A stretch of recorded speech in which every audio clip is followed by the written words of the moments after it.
मनसेचे अविनाश जाधव यांनी गडकरी रंगायतनला भेट दिली आहे। कालच्या राड्यानंतर अविनाश जाधव गडकरी रंगायतनमध्ये पोहोचले। ठाकरेंच्या ताफ्यावरील हल्ल्यानंतर मनसैनिकांसह त्यांनी या ठिकाणी भेट दिली आहे। मनसे कार्यकर्त्यांनी कालच्या राड्यानंतर आता अविनाश जाधव हे गडकरी रंगायतनमध्ये पोहोचले। दरम्यान गडकरी रंगायतन इथं काही उरलेलं आहे का ते पाहण्यासाठी आल्याचं त्यांनी म्हटलेलं आहे।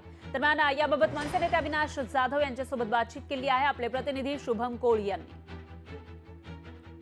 सोबत मनसे नेते अविनाश जाधव आहेत। सर काय सांगाल, काल मोठ्या प्रमाणात याच ठिकाणी राडा झाला होता, म्हणून इथे आलो परत आज सकाळी बघायला काय उरलंय का। मला असं वाटतं की जे काल आम्हाला करायचं होतं ते आम्ही केलं आणि याच्या पुढे जर परत नादायला लागले तर अशाच प्रकारचं उत्तर देऊ। संजय राऊत डरपोक आणि पळकुटे म्हणालेत। त्यात कोण? आम्ही किती? आम्ही कसे असू शकतो? आम्ही गेटवर उभे होतो, ते वरनं खाली पण नाही उतरले।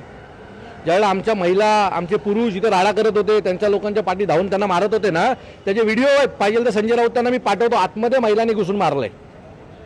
मला असं वाटतं की संजय राऊत ज्यावेळेला मर्द होतात ना, खाली तुमची लोक मार खात होती, उतरायला पाहिजे होतात। उद्धव ठाकरेंची गाडी निघाली त्यावेळेला आमच्या लोकांनी तमाशे केले, शेण मारले, तेव्हा का नाही गाडीतनं उतरलात? त्यावेळेला तुमची मर्दानगी कुठे होती? आणि वेळ टाईम सांगावं येऊ। तुम्हाला मुख्य आरोपी याच्यामध्ये केलेले आहे। मला असं वाटतं की मी सांगतो आम्ही हे आंदोलन केलेलं आहे, आमच्या साहेबांवर हल्ला झाला आहे आणि त्या हल्ल्याला प्रत्युत्तर आम्ही देणार। यांच्यासारखे करून आम्ही पाठी फिरणाऱ्यातले नाही। मनसेच्या अनेक कार्यकर्त्यांनी गुन्हे देखील झाले, तर मनसे त्यांच्या पाठीशी कशाप्रकारे? राजसाहेबांच्या जीवावर आम्ही सगळे लोक आहोत, बरोबर आहे। आणि आमच्या साहेबांच्या गाडीवर जर होणार असेल तर आम्ही गुन्हे घ्यायला तयार आहोत। एक बॅनर सध्या चर्चेचा विषय ठरत आहे।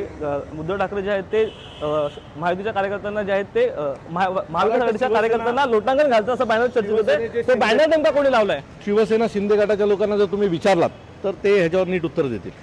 निश्चित आपण पाहिलं तर आमच्या कार्यकर्त्यांच्या पाठीशी आम्ही ठामपणे उभं राहू। परत बॅनर संदर्भात देखील त्यांनी जी आहे ती भूमिका एकंदरीत या ठिकाणी स्पष्ट जी आहे ती केलेली आहे। शुभम कोळी, लोकशाही मराठी, ठाणे।